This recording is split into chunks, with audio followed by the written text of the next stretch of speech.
Hi, this is Mark from South Central Pennsylvania. I decided to put a video on YouTube of my latest greenhouse project. I decided to do a hydroponic setup. Back in April, I moved my greenhouse to a sunny location, and I hope the pictures in the video might help anybody that's interested in gardening hydroponically. As you can see from the build photos, it was quite an undertaking. I was able to complete it by May 1st and start planting vegetables approximately May 10th.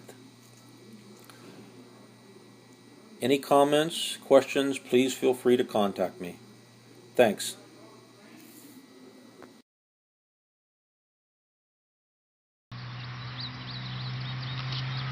Hi, I'm going to give you a tour of my hydroponic greenhouse today. The greenhouse is about 30 years old, and I just moved it this April to this location to try some hydroponic growing methods. Here, we'll go inside here. I have all kinds of different, I don't know, we'll call them prototype experiments with hydroponics.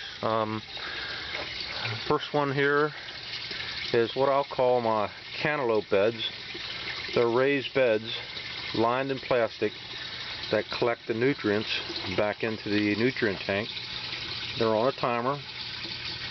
I'm training 4 or 5 to grow up to this netting up here. And I have 3 that I trained underneath the greenhouse to grow outside along the greenhouse. I have a tomato in there to see how things go. This one here has some cantaloupes in, and squash, zucchini. You can see a zucchini down there. I do have a lot of trouble with pollination. I haven't been hand pollinating, so a few bees, I see a few bees come in here every once in a while. The next bed I have is a very large grow bed. I have almost everything in here. Primarily planted it or built it to plant root vegetables like carrots, beets, turnips, and I ended up just putting anything in here to see how things grow. But you can see the beets and the carrots, and there's a sweet potato vine, and I tried a yellow tomato, eggplants, broccoli, cauliflower, herbs.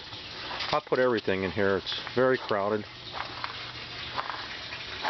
I also used it to grow some lettuce from seed, which I've been pulling the small plants and putting over in the lettuce beds. I've had a lot of problems with this bed as far as the irrigation.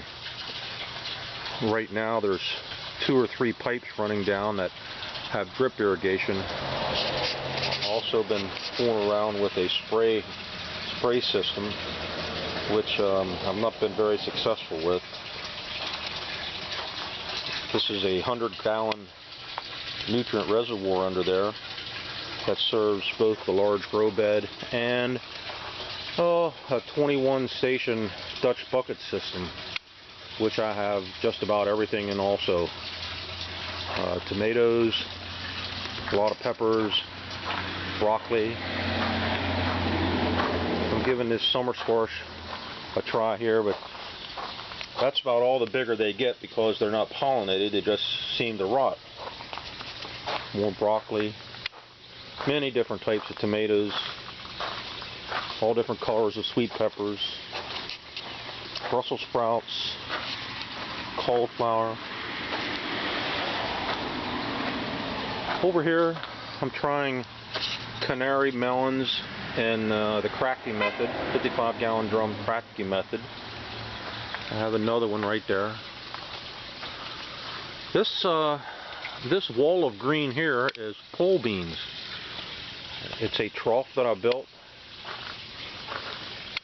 None other than a long box with a plastic liner in it. It's on a timer, it comes on several times a day.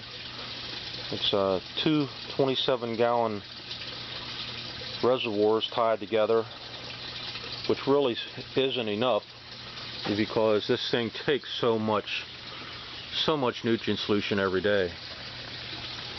Alongside of that, I have another identical trough. We'll call it the squash trough.